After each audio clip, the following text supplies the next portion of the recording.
Baik, selamat siang para mahasiswa sekalian, dimanapun kalian sekarang sedang berada. Pertama sekali saya mengucapkan terima kasih. Hari ini kita bisa melanjutkan perkuliahan kita dan merasa bahagia kita semua sehat. Karena bagaimanapun kesehatan menjadi hal yang prinsip. Baik, apakah suara saya terdengar semua? Mohon respon loh. Dengar, Pak. Terdengar, Pak. Kedengaran, Pak. Terdengar, Kedengaran Pak. ya. Baik. Kalau sudah kedengaran, kita mulai saja perkuliahan kita. Franciscus Rico, saya minta Anda menjadi co-host ya. Jadi kalau nanti ada yang ada yang masuk, Anda nanti mengadmitnya. Oke, Rico? Bisa, Rico? Bisa. Ya, jadi kalau ada mahasiswa yang masuk, Anda langsung admit, biar saya tidak terganggu. Baik, hari ini kita akan kuliah mengenai metode penelitian kualitatif. Ya. Jadi perkuliahan kita hari ini mulai fokus dengan metode-metode penelitian. Yang pertama kita akan pelajari secara lebih mendalam adalah metode penelitian kualitatif. Sudah bisa dilihat di layar? Bisa, Pak. Bisa ya? Iya. Oke. Baik, ini sekedar mengingatkan saja. Penelitian dilakukan oleh manusia itu sebagai cara untuk mencari kebenaran, sebagai cara untuk menemukan solusi atas masalah yang dihadapi. Jadi tentu saja dari sejarah peradaban manusia, manusia selalu mencari kebenaran. Nah, cara untuk mencari kebenaran itulah yang kemudian disebut sebagai metodologi. Sebelum lanjut mengenai cara mencari kebenaran itu, tentu kita harus tahu dulu kriteria kebenaran. Jadi sesuatu itu disebut benar, setidaknya merujuk kepada 3 teori. Tolong perhatikan baik-baik di situ, ya. Pertama teori koherensi, kedua teori korespondensi, dan yang ketiga teori pragmatis. Teori koherensi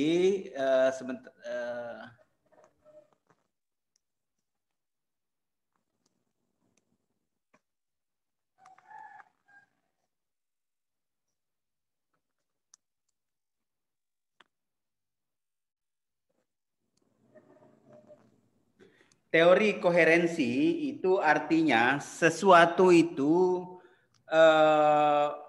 koheren dengan yang lain. Artinya memiliki semacam kesamaan. Ya. Sedangkan korespondensi itu artinya berhubungan.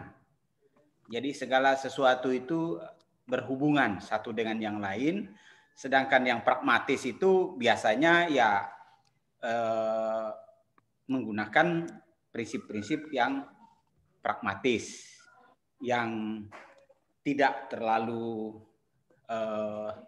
jauh, tidak terlalu berat untuk dicari pembenaran itu. Ya.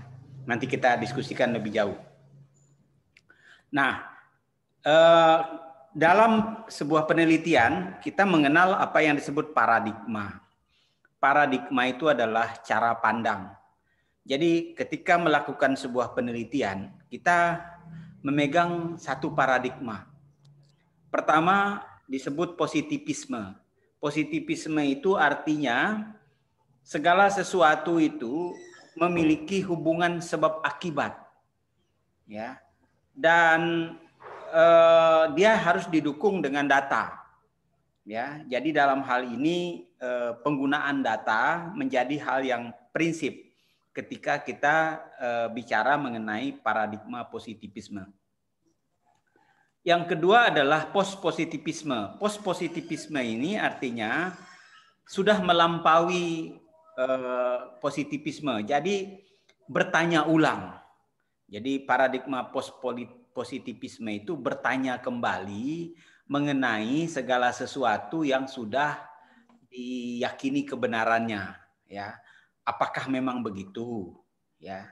Jadi kita bertanya lagi. Kemudian yang berikutnya adalah konstruktivisme. Konstruktivisme itu artinya segala sesuatu itu sudah ada bingkainya, sudah ada semacam keterkaitannya dengan berbagai elemen, berbagai faktor. Jadi ada konstruksinya. Konstruksi itu kalau di bangunan itu ya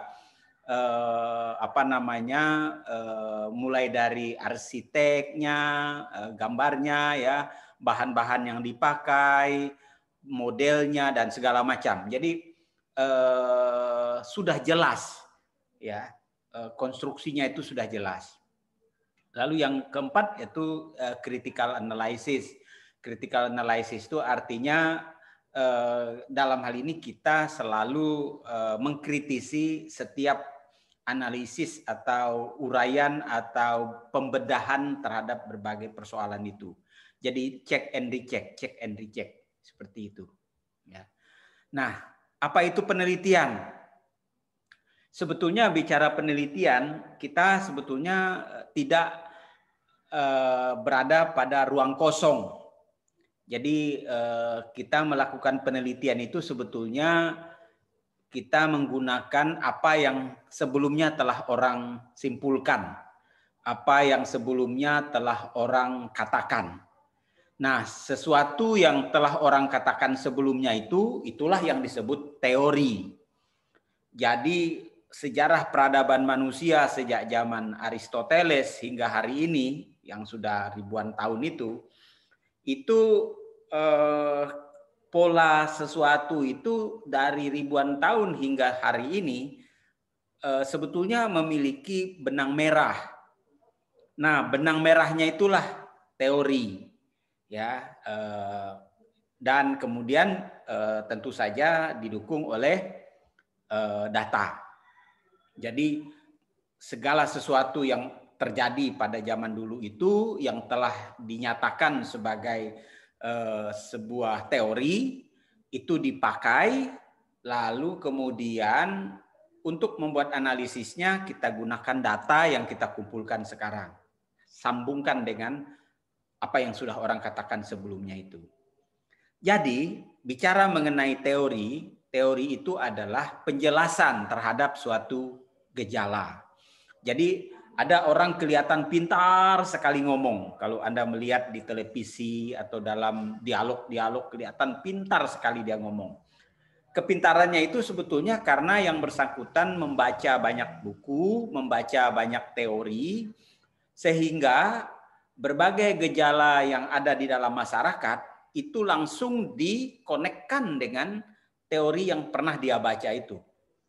Singkatnya, makin banyak kita membaca, makin pandai kita menganalisis sebuah gejala dalam masyarakat.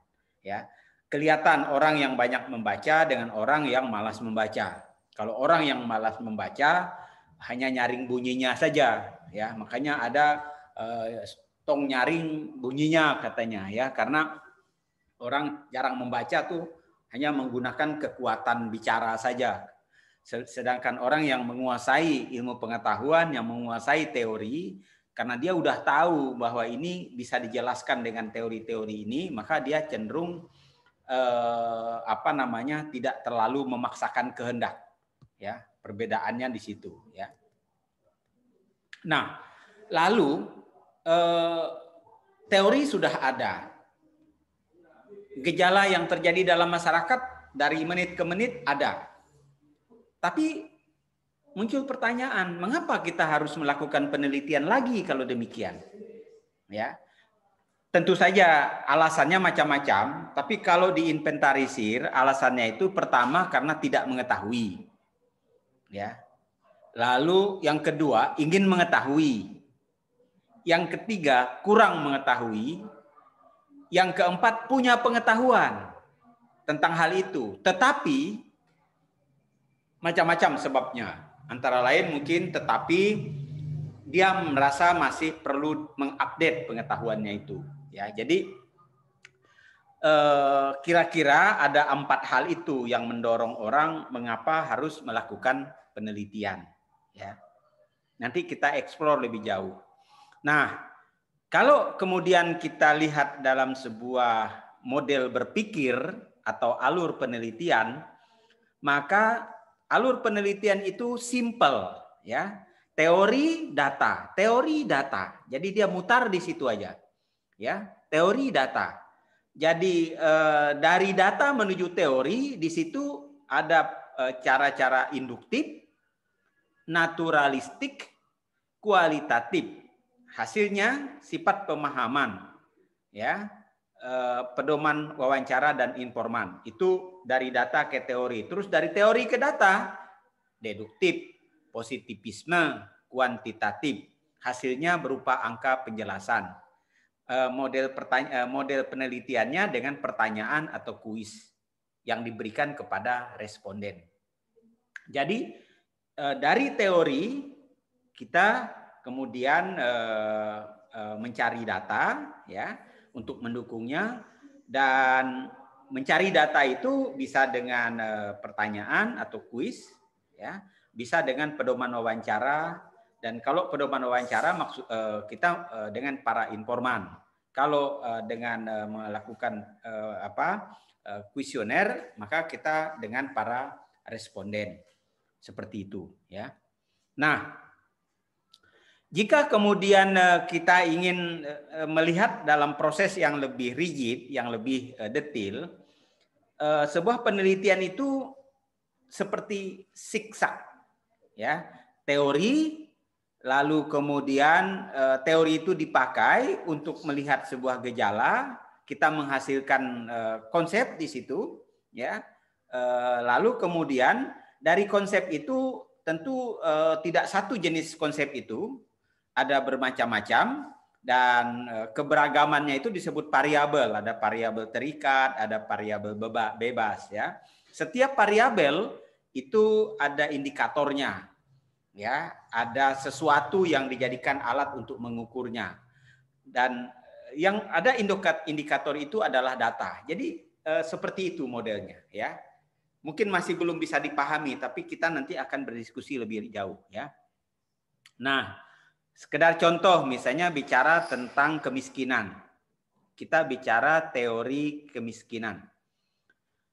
Nah, pada tataran teori di situ kita akan melihat konsep, ya. Kalau bicara teori modernisasi, maka konsep kemiskinan itu dilihat dari kepemilikan. Semakin banyak seseorang memiliki sesuatu, memiliki properti, maka dia dibilang kaya. Semakin sedikit dia memiliki sesuatu, maka dibilang miskin. Nah, kalau menggunakan teori struktural, maka akan dilihat dari sisi ketimpangan dan akses. Jadi ketimpangan antara kaya dan miskin. Akses terhadap sumber permodalan. Nah, itu pendekatannya dari situ, ya. Kemudian di situ kita dihadapkan dengan variabel. Apa saja variabel-variabel terkait dengan modernisasi? Misalnya pemilikan rumah, tanah, tabungan, aset-aset, ya, dan segala macam. Pak Yohanes pasti paham benar karena orang CU, ya. Orang CU itu tahu betul tuh mengenai aset-aset segala macam tuh. Nah, dari pendekatan struktural misalnya akan dilihat variabelnya itu dari akses informasi. Semakin mudah orang mendapat informasi, semakin mudah orang mendapat kerja, semakin mudah orang melakukan transaksi ekonomi. Semakin sedikit orang punya informasi, semakin susah dia melakukan aktivitas ekonomi. Nah, jadi akses informasi menjadi salah satu variabel. Variabel berikutnya adalah transportasi. Produk yang dihasilkan jika tidak didukung transportasi yang memadai, maka produk itu tidak laku karena membusuk. Ya, kalau terus-menerus membusuk, maka orang yang bekerja itu tidak menghasilkan apa-apa. Kalau dia tidak menghasilkan apa-apa, maka dia miskin. Berputar-putarlah di seputar itu. Lalu dari sisi struktural juga kita lihat misalnya fasilitas. Kalau orang tidak punya fasilitas yang memadai, dia tidak bisa melakukan banyak hal. Tapi untuk mendapat fasilitas itu, dia harus punya modal dulu. Nah, lalu pekerjaan. Jadi itu adalah variabel menggunakan teori dari pendekatan struktural. Teori kemiskinan menggunakan pendekatan struktural. Teori kemiskinan menggunakan pendekatan modernisasi. Nah, terus dari sisi indikator, orang itu punya rumah, tapi coba cek status pemilikannya. Jangan-jangan dia numpang, jangan-jangan dia nyewa atau apa. Atau dia dari harta warisan orang tua. Lalu jenis lahan yang dia miliki seperti apa, tipe rumah. Orang disebut punya rumah, tapi bisa jadi tipenya beragam. Ada tipe kecil 21, 36, 45, 54, 75, 120 dan seterusnya. Luas tanah juga demikian. Orang punya tabungan, tapi itu tidak cukup. Indikatornya harus jelas. Berapa besar uang yang ada dalam tabungannya. Seperti itu. Nah, terus dari pendekatan struktural, indikatornya tingkat ketersediaan, bentuk informasi, jarak tempuh, jenis transportasi, dan lain-lain. Nah, itu semua didukung oleh data. Seperti itu. Ya. Terus kita lanjut. Kalau ada mau bertanya langsung di unmute ya, langsung bunyi, langsung ngomong. Kemudian kalau kita melihat dari kemiskinan tadi sekedar contoh, maka akan muncul masalah ya. Pada pertemuan yang lalu kita sudah belajar masalah. Bahkan di awal kita kuliah penelitian ini kita belajar apa itu masalah ya. Masalah itu keadaan yang tidak sesuai dengan yang diharapkan ya. Nah, munculnya masalah itu karena adanya selisih nilai antara das sein, kenyataan atau realitas, dengan das sollen yang seharusnya atau yang menurut teori. Ya.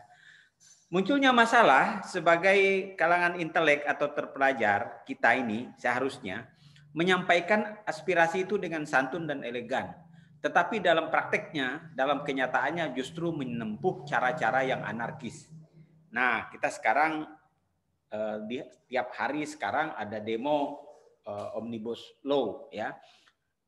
Katanya para mahasiswa menyampaikan demo, tapi kita tidak tahu apakah benar-benar mahasiswa atau bukan mahasiswa. Karena kemudian cara-cara yang dipakai bukan cara-cara yang seharusnya dipakai mahasiswa. Mereka menggunakan cara-cara anarkis ya. Nah, ada lagi namanya istilah penelitian lapangan ya. PL, istilah umum untuk menunjuk pada kumpulan metodologi yang digunakan dalam melakukan penelitian kualitatif. Penelitian lapangan dilakukan dengan langsung meneliti gejala sosial selengkap mungkin. Di sini ada kata-kata kumpulan metodologi. Kumpulan metodologi itu artinya kita melakukan berbagai cara ketika melakukan penelitian itu. Misalnya selain kita menggunakan cara-cara observasi dengan mata, dengan panca indera kita, pada saat yang sama kita juga melakukan wawancara, kita bertanya dengan informan, ya, kita memberikan soal-soal kepada para responden. Berbagai cara kita tempuh. Lalu lingkungan alami merupakan prioritas PL. Di sini tidak ada kondisi atau kelompok kontrol. Nah, ini yang khas dari penelitian kualitatif. Kalau kita menggunakan penelitian yang lain, misalnya nanti kita belajar penelitian kuantitatif, kita harus punya kelompok kontrol. Kelompok kontrol itu artinya yang kita tidak sentuh apa-apa. Dijadikan parameter, dijadikan dasar. Nah, kelompok yang lain kita benar-benar teliti, ya.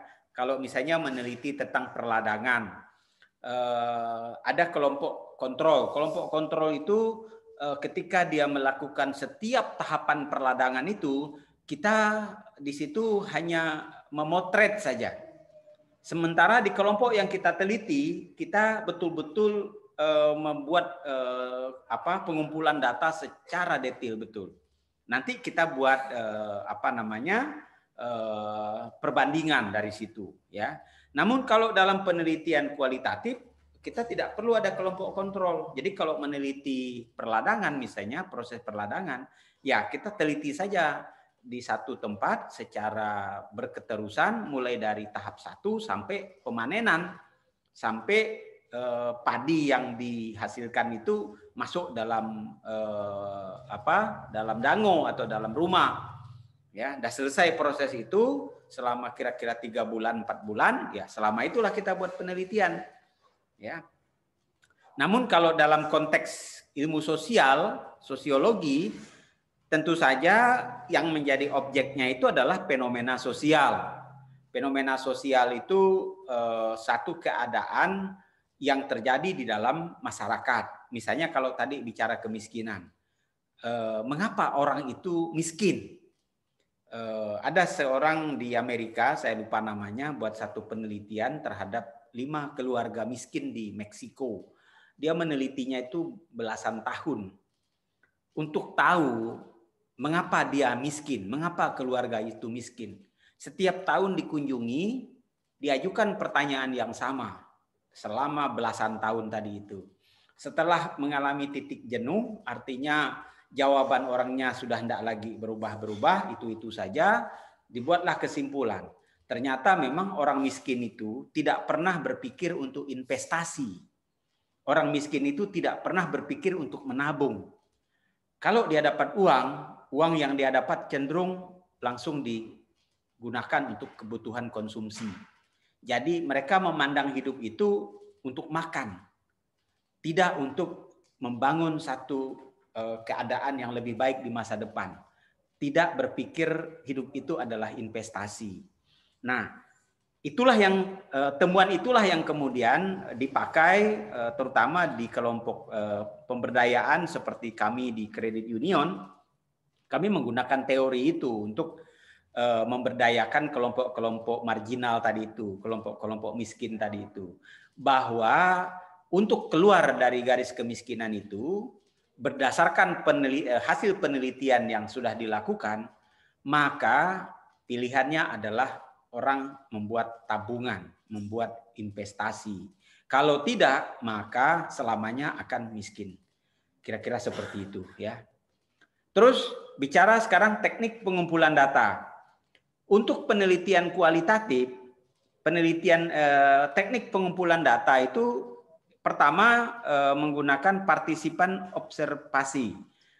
Observasi terhadap partisipan artinya. Jadi kita melakukan kunjungan-kunjungan terhadap orang yang dilibatkan dalam penelitian itu. Itu artinya kita melakukan observasi langsung. Ya, kita ada di dalam kelompok masyarakat itu. Kemudian yang berikutnya itu tidak pertanyaannya itu tidak terstruktur, tetapi intensif. Jadi melakukan interview itu intensif. Jadi unstruktur atau intensif interview. Intensif interview itu artinya kita bertanya ke orang itu untuk menjadi lebih tahu secara mendalam. Ya. Jadi ini kadang-kadang disebut juga sebagai metode istilahnya itu metode langsung, ya, metode langsung, ya. Yang berikutnya adalah case study. Case study itu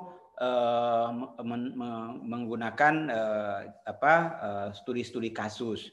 Studi-studi kasus itu tujuannya karena kita menganggap setiap kasus mungkin berbeda-beda faktor penyebabnya, kemudian tipologinya dan segala macam, ya. Jadi maka harus didekati dengan kasus per kasus. Teknik pengumpulan data sudah tadi, ya. Sekarang studi kasus bukan merupakan pilihan metodologis, tetapi lebih sebagai pilihan objek yang diteliti. Jadi apa yang dipelajari dari sebuah kasus? Jadi kalau misalnya kita melihat fenomena misalnya orang stunting ya. Jadi apa namanya, orang berbadan pendek. Fenomena orang berbadan pendek. Menurut teori orang berbadan pendek atau stunting itu kan karena kekurangan gizi pada masa-masa awal pertumbuhan. Nah, mengapa dia kekurangan gizi? Bisa jadi mungkin cara pandang orang tuanya, tetapi itu kan harus didalami lebih jauh. Ya, karena banyak juga orang tua yang tidak terlalu memperdulikan perkembangan anaknya, lebih untuk kepentingan diri sendiri. Ya, jadi kalau kasus itu adalah sebuah sistem yang terbatas. Ya, sebagian studi kasus berciri kualitatif, namun sebagian tidak. Ya, jadi tidak semua kasus itu berciri kualitatif. Ya, nah. Ini model penelitian kualitatif itu studi lapangan, studi dokumentasi atau literatur. Ini banyak sekali mahasiswa setakat negeri itu ketika S1 dulu, misalnya yang bagian filsafat atau teologi, itu dia menggunakan metode dokumentasi atau literatur. Lalu yang berikutnya studi kasus. Ya. Sampai di sini, ada yang mau ditanyakan dulu?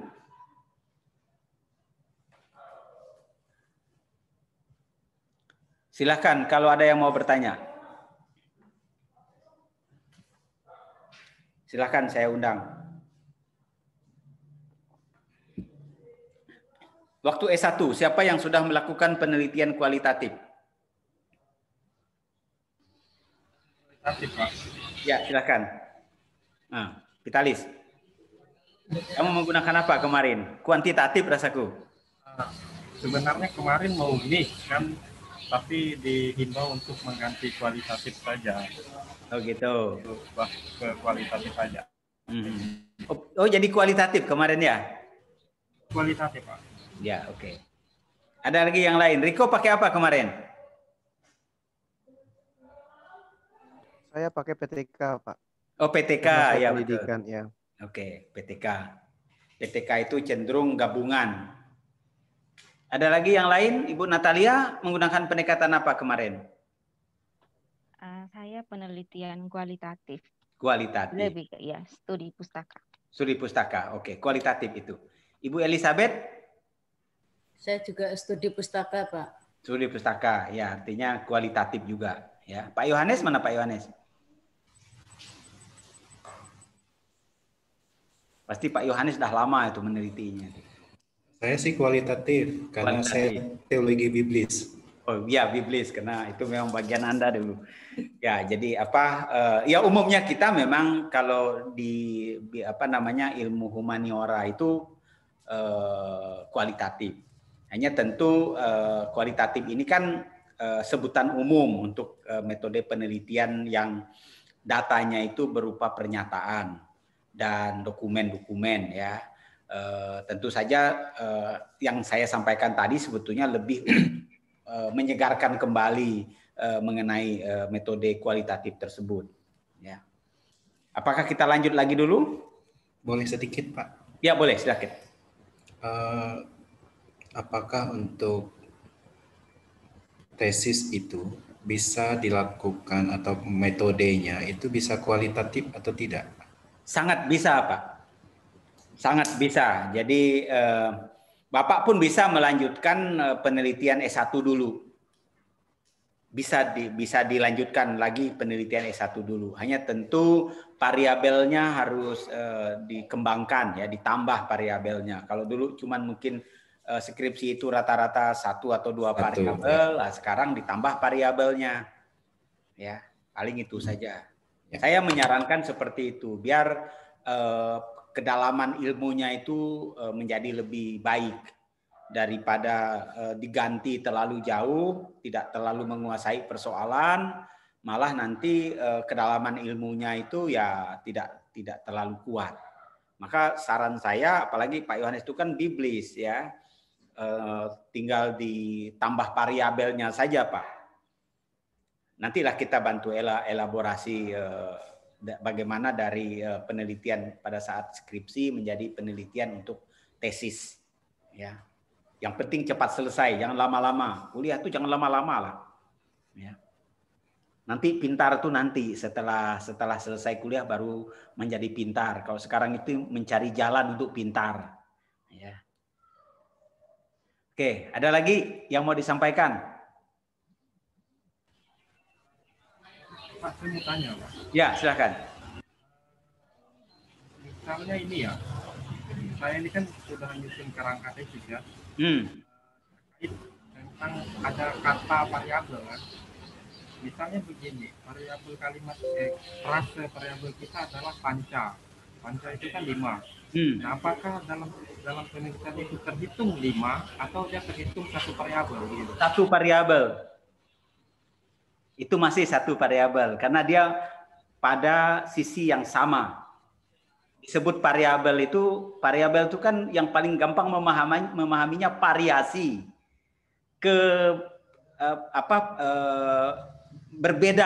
berbeda dari yang sebelumnya, ya.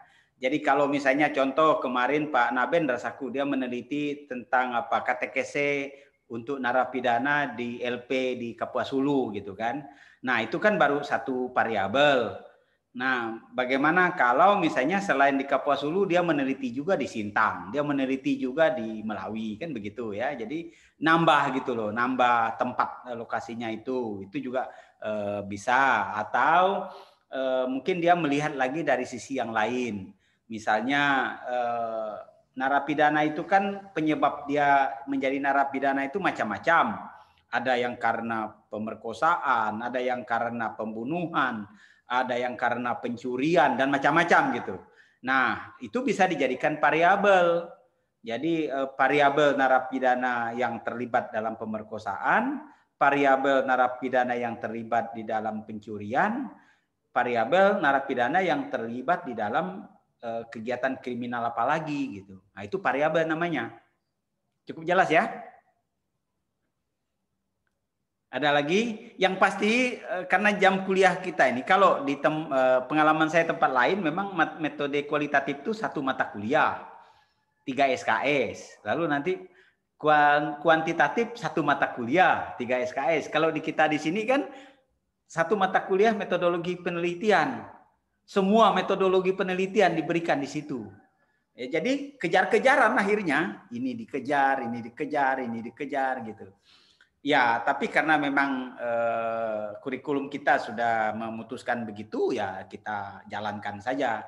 Hanya memang kalian dituntut membaca yang banyak mumpung sedang kuliah. Buku metodologi itu mudah betul dicari, banyak. Jangan bosan-bosan. Karena dipersyaratkan itu kalau menulis tesis tuh paling kurang 5 buku studi 5 buku metodologi penelitian tuh harus dibaca ya. Baca Moleong, baca Sugiatno, baca William Chang, baca Donatianus, baca Christianus, macam-macam lah dibaca tuh.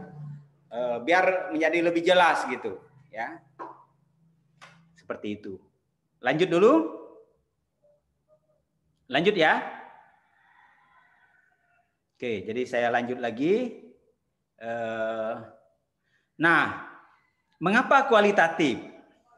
Di situ ada to grasp the native's point of view. Jadi kita ingin mendapatkan informasi langsung dari akar rumput, dari sumber primer. Native's point of view itu artinya memang orang yang hidup dengan cara seperti itulah.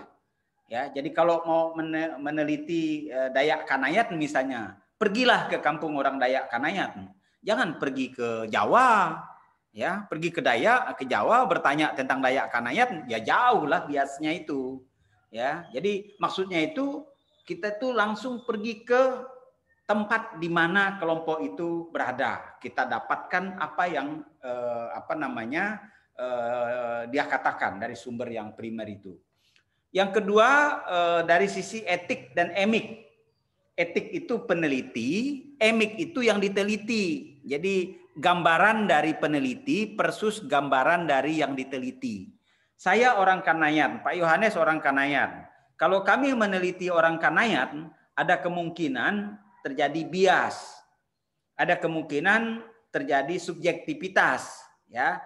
Oleh sebab itu dipadukanlah di situ antara pendapat etik atau peneliti dengan pendapat emik atau yang diteliti. Tapi harus diakui penelitian yang dilakukan oleh kelompok sendiri itu cenderung subjektif. Karena dah dianggap tahu, padahal sebetulnya tidak tahu. Karena menganggap diri tahu, jadi malas bertanya lagi. Ya. Nah, sementara kalau orang Barat yang meneliti, karena dia benar-benar tidak tahu, dia benar-benar ingin tahu, maka pertanyaannya itu banyak dan kadang-kadang tidak diduga juga oleh kita.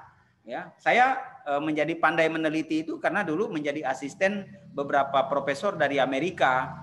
Saya menjadi kontak lokalnya di sini, menjadi kontak personnya di sini. Jadi saya belajar langsung dari mereka. Ya, memang penelitian itu sangat mendalam pertanyaan-pertanyaannya itu. Ya. Nah itu. Lalu yang kemudian mengapa kualitatif? Pertama dilihat dari struktur data. Terus terang saja seperti tadi saya ceritakan itu, kalau yang meneliti itu orang sendiri itu tidak mengetahui yang disebut underlying structure. Underlying structure itu artinya sesuatu yang di bawah otak sadar kita, sesuatu yang di bawah tikar, sesuatu yang di bawah tikar. Jadi kalau kita melihat orang menghampar tikar di rumah panjang atau di mana, kita kan taunya bersih, ya. Tetapi kita tidak tahu di bawah tikar itu ada apa. Nah, itu yang disebut underlying structure. Jadi kalau kita buka tikar itu, ternyata ada kotoran ayam, ada debu, ada apa gitu. Nah, kotoran ayam, debu dan segala macam itu yang kita harus dapatkan ketika melakukan penelitian. Yang berikutnya adalah representasi atau wacana netik. Representasi itu artinya kita tidak mungkin mengeneralisir kajian kita. Maka sekarang salah satu kriteria metode penelitian kualitatif itu wilayah penelitian itu harus sekecil mungkin dibatasi agar apa yang kita dapatkan itu betul-betul sesuai dan kita tidak boleh mengeneralisir. Kalau dulu orang buat penelitian itu cenderung digeneralisir pada zaman-zaman awal dulu, ya. Maka setelah dikoreksi, sekarang orang lebih suka penelitian yang skalanya kecil, tetapi mendalam. Ya, disertasi misalnya cenderung seperti itu, tesis cenderung seperti itu. Jadi nanti kalian tidak usah terlalu mencari daerah yang banyak untuk membuat penelitian. Cukup satu daerah yang kecil, tetapi betul-betul jumlah pertanyaannya yang ditambah, kedalaman pertanyaannya yang ditambah. Lalu kemudian menggunakan analisis interpretatif. Interpretif. Analisis ini adalah subjektif. Subjektif itu artinya berdasarkan apa yang peneliti pikirkan, apa yang peneliti coba gambarkan dari data yang ada itu. Kemudian induktif analysis atau menggunakan indigenous tipologi. Nah, ini tentu saja kita menggunakan pandangan-pandangan dari akar rumput itu tadi, dari apa yang ada di lapangan itu. Kita tidak boleh tambah, tidak boleh kurang. Ya. Oleh karena itu, interpretasi menduduki posisi sangat sentral dalam penelitian kualitatif. Tafsir terhadap data dicapai melalui interaksi antara peneliti dengan yang diteliti. Jadi tafsir terhadap data itu dicapai melalui interaksi antara peneliti dengan yang diteliti.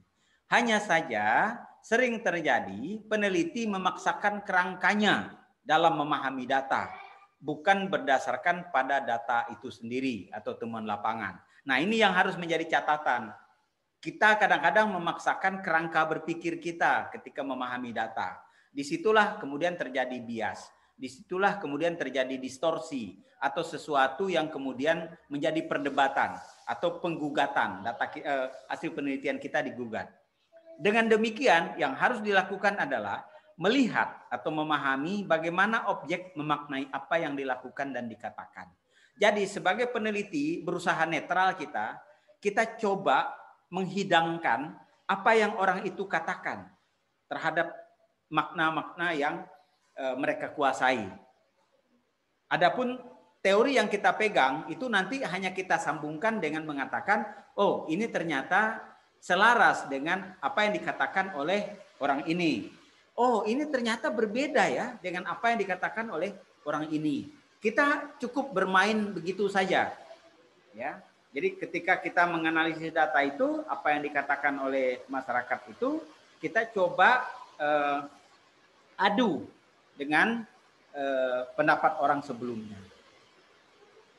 Nah, prinsip kualitatif yang harus dipegang. Mikroskopis, tadi sudah saya bilang, mikroskopis itu kecil. Kecil saja, jadi kita jangan terlalu besar. Makanya kalau bisa SD misalnya, teliti aja satu kelas. Meneliti satu kelas. Ya, kalau SD itu 6 kelas. Mungkin satu kelas paralel ada 3, 6 kali 3, 18 kelas. Pusing gitu. Kalau kuantitatif ya. Kalau kualitatif dibuat kecil saja. Lalu holistik, ini saya tulis, holistik, menyeluruh artinya. Ya, menyeluruh untuk aspek yang diteliti. Komparatif, komparatif itu kita harus buat perbandingan. Saya ingat persis ketika menulis jurnal dulu dikoreksi oleh reviewer, dia meminta saya untuk data komparatif. Pak, di tempat lain seperti apa, Pak? Nah, akhirnya saya mencari data baru di tempat lain untuk memenuhi asas komparatif tadi itu. Nah, ini misalnya contoh. Ini dimensi atau aspek kehidupan. Kita melihat sosial, politik, ekonomi. Nah, area Potternya itu adalah ya tentu saja yang kita akan cek itu nanti adalah kalau bagian sosial kita akan bicara kelompok, masyarakat, hubungan orang di dalam masyarakat itu, lalu struktur sosial mereka. Kalau dari pendekatan politik kita akan melihat dari aspek kepemimpinan, aspek keanggotaan di dalam sebuah kegiatan politik, lalu kepartaian. Kalau melihat produksi, maka aspek yang dilihat itu adalah produksi, distribusi, dan konsumsi. Nah, aspek-aspek itu nanti masuk ke area Potter. Area Potter itu area orang yang kita ambil datanya. Ya. Nah, kalau misalnya kita meneliti budaya, maka yang kita teliti itu aspek kognitif, simbol, dan artefak. Contohnya, kognitif itu pengetahuan orang mengenai sesuatu itu. Simbol itu ya lambang dari setiap perangkat-perangkat adat itu, ya, atau sesuatu yang mereka pakai di dalam upacara adat itu. Artefak ya, Anda sudah tahu semualah, artefak itu benda-benda yang ada kaitannya dengan budaya itu, ya. Macam-macam, contohnya banyak. Nah, kalau misalnya untuk agama, di situ ada kata CULT. Cult itu rasanya dulu pengertiannya itu adalah kelompok kelompok orang yang menganut agama itu. Kemudian kita cek dari teksnya. Teksnya mungkin kitab suci. Kemudian kita cek dari leadernya. Ini pemimpin agama itu. Kita cek dari komunitasnya. Kemudian kita cek bagaimana mereka melakukan ritual. Ini hanya baru contoh saja. Jadi ketika bicara agama, setidaknya ada 5 aspek ini yang diteliti. Kalau tadi misalnya ketika kita bicara budaya, setidaknya ada 3 aspek yang kita teliti. Kalau kita bicara dimensi atau aspek kehidupan, wah ini berantai betul. Aspek sosial, politik, ekonomi. Masing-masing aspek ada sub-aspek lagi. Nah, ini oleh peneliti sebaiknya udah dibuat diagramnya. Ya, baru saja kami 2 hari yang lalu ikut satu workshop mengenai penulisan karya ilmiah untuk jurnal bereputasi. Ya, memang narasumber akhirnya memberi saran mulai dari latar belakang itu sudah harus ada gambarannya di latar belakang itu mau apa. Maksudnya agar satu tulisan itu kelihatan benang merahnya, kelihatan konsistensinya, kelihatan keutuhannya. Ya, saya kebetulan jadi peserta, tapi bagi saya selalu dapat ilmu baru saya. Mereka orang-orang muda, tetapi sudah hampir profesor semua karena banyaknya produktivitas menulis yang dimuat di Scopus ya. Rata-rata dah di atas 10, sementara saya baru 1 yang di Scopus. Tapi masih lebih baik karena belum ada teman lain yang tulisannya masuk Scopus. Nah, puji Tuhan punya saya sudah ada ya. Sudah ada semualah punya saya di semua indeks jurnal bereputasi itu ya. Nah, jadi diingatkan kembali. Jadi sebaiknya katanya dan saya setuju betul itu apa yang mau ditulis mulai dari latar belakang, masalah, tujuan sampai kepada analisis itu item-itemnya itu udah ditulis dan konsisten kita ya. Bahkan dia bilang paragraf itu harus nyambung yang di pendahuluan dengan yang di tujuan dengan yang di itu sehingga utuh tulisan itu. Dan reviewer jurnal bereputasi itu memperhatikan aspek itu katanya. Ya, tapi kalau lari-lari tulisannya tidak jelas, wah pasti ditolak dia bilang. Jadi agar tidak ditolak maka seperti itu. Nah, maka apa yang Anda lihat di layar sekarang ini tujuannya sebetulnya adalah memberi contoh bahwa aspek penelitian itu bisa digambarkan seperti ini. Ya. Nah ini unit analisisnya. Coba Anda cek. Mulai dari individu, kelompok paling kecil, paling bawah itu.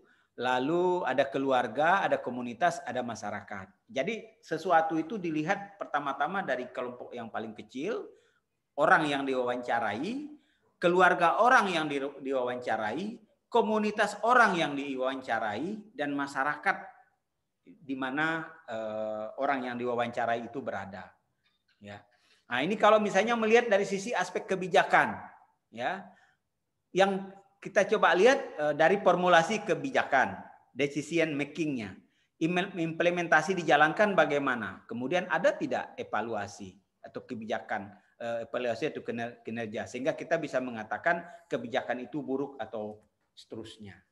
Nah ini contoh-contoh yang cara berpikir yang saya sampaikan pada sore ini. Oke, sekarang saya mengundang Anda untuk respon-respon, pertanyaan-pertanyaan. Silakan. Kalau ada minuman di situ minum, tenggorokan saya agak kering. Silakan. Sebelum ini sudah ada dibaca enggak tadi bahan? Vitalis ada baca ya? Jangan lupa dibaca bahan-bahan yang telah saya berikan itu. Memang banyak bahan itu, tetapi masih mending. Saya barusan minggu lalu mengajar di Untan di Fakultas Kedokteran. Barusan juga hari ini saya diminta untuk ternyata harus membuat soal sumatif. Tiap materi yang saya berikan itu 10 soal. Wah, luar biasa itu Fakultas Kedokteran. Jadi rupanya jadi dokter itu memang berat, ya. Nah, tapi ya saya dapat pengalaman juga akhirnya ya mengajar mereka mengenai bagaimana orang Dayak melihat sakit dan sehat. Apa sih disebut sehat bagi orang Dayak? Apa sih disebut sakit bagi orang Dayak? Karena orang Dayak tuh unik, saya bilang. Dia pergi ke hutan pakai celana kolor. Nggak percaya, lihat film yang Bapak kirimkan di YouTube tuh.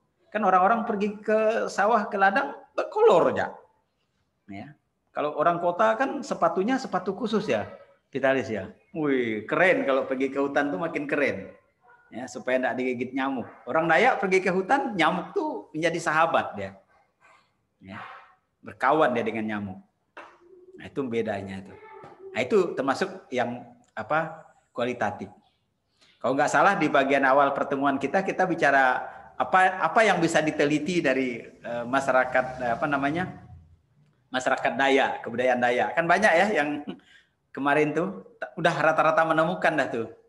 Nanti Pak Yohanes tolong lihat ya, ada video yang ku kirim di YouTube tuh, ya, tentang budaya Dayak. Ada yang mau ditanyakan atau sedang bingung?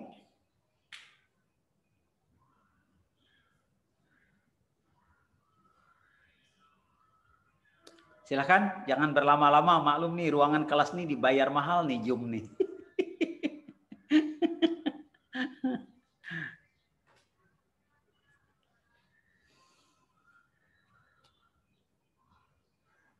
Ada? Nanti sore kalian kuliah kah dengan Pastor Mayong ya? Iya, Pak. Iya, Pak. Kami ini sedang persiapan akreditasi, jadi saya nih lagi melengkapi banyak borang nih. Makanya capek betul. Harus untuk akreditasi S2. Jadi untuk akreditasi kalian tuh berharap minimal B lah. Jadi makanya Amin, Pak, amin. kejar sana, kejar sini ya. Besok full, minggu depan full. Ya, makanya mumpung hari ini ada waktu, mari kita kuliah gitu loh. Jadi kesibukan kami itu bukan karena kesibukan yang lain, kesibukan untuk mengurus kampus. Ya.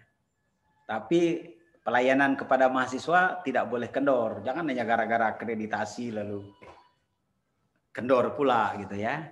Jadi tolong absen, tadi sudah ada saya kirim di Google Classroom ya. Karena sekarang itu visitasinya online. Jadi dia enggak datang ke stakat asesornya. Dia lihat jejak di digitalnya gitu. Benarkah kuliah? Nah, ini kan nanti bisa dicek.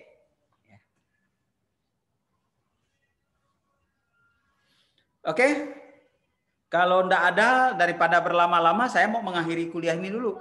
Kalian silahkan belajar segala macam dan tugasnya tolong membuat review mengenai penelitian kualitatif. 3 halaman saja. Review penelitian kualitatif. Jelas? Kumpulkan pada saat ujian akhir semester, ujian tengah semester. Review mengenai metodologi penelitian kualitatif. Oke? Saya kira demikian saja kuliah hari ini. Saya akhiri, terus saya minta Ibu Natalia mimpin kita dalam doa, Bu, supaya kita selalu sehat. Ini Copit di Pontianak makin merajalela. Makin merajalela. Pontianak lebih tidak aman daripada Jakarta sekarang. Silahkan Bu Natalia. Baik, mari kita tutup pertemuan kita ini dengan doa. Dalam nama Bapa dan Putra dan Roh Kudus. Amin. Allah Bapa yang Maha Pengasih dan Maha Penyayang, pujian dan syukur kami haturkan kehadirat-Mu atas penyertaan-Mu sepanjang perkuliahan kami hari ini. Kami tetap memohon bantuan dan pertolongan-Mu ya Tuhan untuk setiap aktivitas kami. Terlebih kami memohon kesehatan selalu untuk Bapak dosen kami dalam menyelesaikan setiap tugas yang diembankan kepadanya. Berkatilah kami semua, berkatilah aktivitas tersisa kami. Semua doa dan permohonan ini kami sampaikan lewat perantaraan Kristus Tuhan kami. Amin. Dalam nama Bapa dan Putra dan Roh Kudus. Amin. Amin. Oke, semoga pandemi segera berakhir sehingga kita boleh jumpa fisik.